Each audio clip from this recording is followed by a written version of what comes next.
یہ تقسیم سے پہلے کی بات ہے نا، پاکستان بننے سے پہلے کی بات ہے، اور انگریز کا زمانہ تھا، حکومت بھی انگریزوں کی تھی اور ججز انگریز کے ہی ہوا کرتے تھے۔ کسی انگریز جج کی عدالت میں ہندوؤں نے مقدمہ دائر کیا، انہوں نے زمین کے کسی ٹکڑے کا دعویٰ کیا کہ یہ ٹکڑا ہمارا ہے، اور اس پر مسلمانوں نے راتوں رات مسجد بنا لی ہے۔ مسلمانوں نے اس کے اوپر مسجد کھڑی کی ہوئی تھی اور وہ وہاں عبادت کرتے تھے۔ ہندوؤں نے جب مقدمہ دائر کیا تو آپ کو پتہ ہے ہندو مسلم تو ویسے ہی بلوا اور فساد اس کا تو بہانہ ڈھونڈتے تھے کہ کوئی موقع ملے تو ہندو مسلمانوں کو نقصان پہنچائیں اور جب آپن مسلمان بھی کارروائی کریں تو فساد ہونے کا ڈر پیدا ہو گیا۔ دونوں طرف سے معاملات تنگ گئے۔ جو مسلمان تھے وہ کہتے تھے مسجد بنی ہوئی ہے، سوال ہی پیدا نہیں ہوتا، کوئی اگر مسجد کی طرف دیکھے گا بھی تو ہم اس کی آنکھیں نکال دیں گے۔ اور ہندو کہتے تھے کہ ہمارے رام کا مندر ہے، انہوں نے قبضہ کیا ہوا، یہ ملیچ اور ناپاک ہماری پاک جگہ پر ہمارے خداؤں کی جگہ پر آ کر اپنا مذہب کر رہے ہیں تو ہم تو ان کو جان سے مار دیں گے۔ فساد ہونے کا ڈر پیدا ہوا۔ جو انگریز جج تھا جب اس نے دیکھا کہ دونوں طرف سے حالات کشیدہ ہیں تو وہ کہنے لگا کہ آپ کسی ایک ایسی شخصیت کا نام لے دیں جس کی بات آپ دونوں فریقین مان لیں گے، مسلمان بھی جس کا فیصلہ مانے اور ہندو بھی جس کا فیصلہ مانے، ہم اس بندے کو بلا لیتے ہیں، وہ آپ کی ثالثی کروا دے گا، ان دونوں کے درمیان میں مصالحت کروا دے گا۔ ہندوؤں نے کہا کہ مفتی مظفر الدین کو بلائیں، ہم ان کی بات مانیں گے۔ اب یہ وہ صاحب تھے کہ ایک مرتبہ یہ اپنی بیوی اور بچی کے ساتھ سفر کر رہے تھے، میں آپ کو مفتی مظفر الدین کی بات بتا رہی ہوں کہ ہندوؤں نے ان کا نام کیوں لیا گیا۔ بس بیوی اور بچی کے ساتھ سفر کر رہے تھے، ڈاکو نے گھیر لیا۔ ڈاکو کے پاس آئے اور ان سے آ کے پوچھا کہ آپ کے پاس کیا ہے، تو یا انہوں نے ان سے کہا کہ جو کچھ ہے سب دے دیں، یا مفتی صاحب نے ان سے کہا کہ جو کچھ ہے سب لے لیں لیکن میرے گھر کی عورتوں کو ہاتھ نہ لگائیں۔ اب چوڑیاں بھی اتار کے دے دی، انگوٹھیاں بھی اتار کے دے دی، لاکٹ بھی اتار کے دے دیا، سب کچھ دے دیا ڈاکو نے۔ ان کی عورتوں سے ڈاکو دور کھڑے رہے اور انہوں نے خود ہی سب اتار کے دے دیا۔ جب ڈاکو تھوڑا دور چلے گئے نا تو ان کی بیوی اپنی بیٹی کی طرف دیکھ کر کہنے لگی شکر ہے تیری بالیاں بچ گئی۔ مفتی مظفر الدین واپس مڑے اور انہوں نے بیوی سے کہا کہ میں نے ان سے کہا تھا سب لے لو، میری عورتوں کو ہاتھ نہ لگانا، ادھر یہ بالیاں مجھے دو، تم مجھے جھوٹا کرواتی ہو کہ میں نے ان سے زبان کی اور تم اس نے بالیاں بچا لی، ادھر اتار کے دو مجھے بالیاں۔ انہوں نے بچی کے کان سے بالیاں اتاری اور ڈاکو کے پیچھے دوڑے اور ان سے کہا کہ یہ رہ گئی تھی، آپ سے میں نے کہا تھا سب لے لیں، یہ رہ گئی تھی میرے بچی کے کان میں۔ ڈاکو نے جب ان کے ہاتھ میں بالیاں سونے کی دیکھی تو ان کا سردار کھڑا ہو گیا، اس نے کہا آپ مفتی مظفر تو نہیں ہیں؟ تو انہوں نے کہا ہاں وہی۔ انہوں نے ان کا جتنا مال لوٹا ہوا تھا ان کا بھی واپس کیا اور ان کے ساتھ باقی جتنے لوگوں کا لوٹا تھا وہ بھی واپس کر دیا۔ ہم سچ بولنے سے ڈرتے ہیں نا اور سوچتے ہیں کہ جھوٹ بولیں گے تو جان چھوٹ جائے گی۔ جھوٹ بولنے سے جان کبھی نہیں چھوٹتی، جان صرف سچ ہی بولنے سے چھوٹتی ہے، کیونکہ سچ کے ساتھ اللہ خود کھڑا ہوتا ہے اور جھوٹ کے پیر نہیں ہوتے۔ تو آپ سوچو کہ ایک چیز وہ جس کے ساتھ اللہ کھڑا ہے اور ایک چیز وہ ہے جس کے پیر ہی نہیں ہے، تو دونوں میں سے کھڑی کون سی چیز رہے گی؟ سچ ہی کھڑا رہتا ہے نا۔ وقتی طور پہ مشکل ضرور ہوتی ہے لیکن اس کے بعد ہمیشہ کی آسانی ہوتی ہے۔ یہ وجہ تھی کہ ہندوؤں نے نام لیا کہ مفتی مظفر کو بلائیں، ہم ان کی بات سنیں گے۔ جب مفتی مظفر کا نام لیا گیا تو مسلمانوں نے نعرہ تکبیر مارا، انہوں نے سوچا کہ مسلمان ہیں یہ بھلا کیوں مسجد گرانے کا حکم دیں گے۔ جب عدالت لگی، پیشی ہوئی اور ہندو اور مسلمان دونوں مدعی پیش ہوئے، اس کے بعد دونوں کے درمیان میں فیصلہ کرنے کے لیے مفتی مظفر کو لایا گیا۔ مفتی مظفر نے اتنے دنوں میں تحقیقات کر لی تھی۔ انہوں نے جج کے سامنے کہا حضور بات یہ ہے کہ جگہ ہندوؤں کی ہے، مسلمانوں نے قبضہ کیا ہوا ہے۔ تو پھر ہندوؤں نے ہر ہر مہادیو کے نعرے مارے اور مسلمانوں نے مفتی مظفر کو ماں بہن کی گالیاں نکالی کہ تو کیسا مسلمان ہے کہ تو نے مسلمانوں کی مسجد گرانے کے لیے ہندوؤں کے حوالے کر دی۔ مفتی مظفر باہر نکلے تو اگرچہ بہت بڑے عالم تھے لیکن لوگ جوش میں آئے ہوئے تھے، انہوں نے ان کو مارا پیٹا اچھی طرح اور ان کو اسی مسجد میں پھینک کے چلے گئے۔ اب چلے تو ہندو بھی گئے اور چلے ایک مسلمان بھی گئے۔ مفتی مظفر نے زور کی اذان دلوائی، کوئی بندہ نماز پڑھنے نہیں آیا۔ عصر کی اذان دلوائی اور اکیلے ہی نماز پڑھی، مسلمانوں میں سے کوئی ایک بھی ان کے پیچھے نماز نہیں پڑھنے آیا۔ مغرب کی اذان دلوائی اور جب نماز پڑھ کر بھیگی ہوئی داڑھی کے ساتھ دائیں طرف سلام پھیرا تو پوری مسجد ہندوؤں سے بھری ہوئی تھی، بائیں طرف سلام پھیرا تو پوری مسجد ہندوؤں سے بھری ہوئی تھی۔ ہندوؤں کی پوری برادری مسجد میں موجود تھی۔ انہوں نے مفتی مظفر سے کہا آپ کے سچ نے ہمیں جیت لیا ہے، مسلمان بے شک ہارے ہیں لیکن اسلام جیت گیا ہے، ہمیں بھی کلمہ پڑھائیں اور اس دامن رحمت میں داخل کریں جس میں صرف نجات ہی نجات ہے۔ تو یہ وہ لوگ تھے جو پورے اللہ کے تھے، اندر سے بھی اور باہر سے بھی۔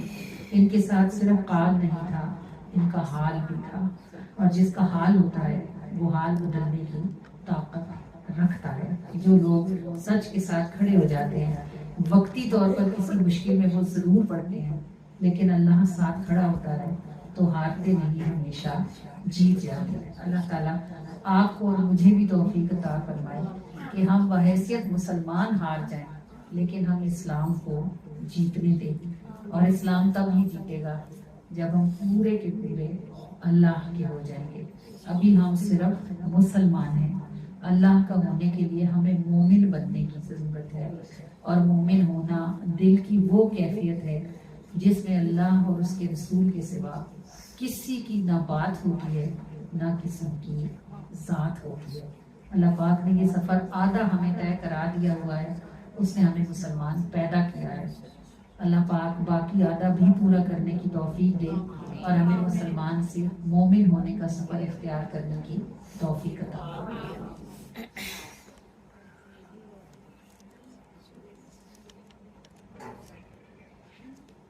تیری جانب میرے مولا سفر اگرچہ آدھا ہے، تیری عطا کی بارش لیکن میری طلب سے زیادہ ہے، تیری عطا کی بارش لیکن میری طلب سے زیادہ ہے، تیری عطا کی بارش لیکن میری طلب سے زیادہ ہے۔ نفس ہے اندر باہر شیطان ایک محشر سا رہتا ہے، نفس ہے اندر باہر شیطان ایک محشر سا رہتا ہے، تیرے کرم کے زور پہ مولا ذات میری ایستادہ ہے، تیرے کرم کے زور پہ مولا ذات میری ایستادہ ہے، تیری عطا کی بارش لیکن میری طلب سے زیادہ ہے، تیری عطا کی بارش لیکن میری طلب سے زیادہ ہے۔ دعوی لائق منہ تو نہیں ہے پھر بھی تجھ کو چاہتی ہوں، دعوی لائق منہ تو نہیں ہے پھر بھی تجھ کو چاہتی ہوں، نہ کوئی محراب جبیں پر نہ کوئی سجادہ ہے، نہ کوئی محراب جبیں پر نہ کوئی سجادہ ہے، تیری عطا کی بارش لیکن میری طلب سے زیادہ ہے، تیری عطا کی بارش لیکن میری طلب سے زیادہ ہے۔ ذکر کو دل کی راحت کر دے، مجھ کو اپنی چاہت کر دے،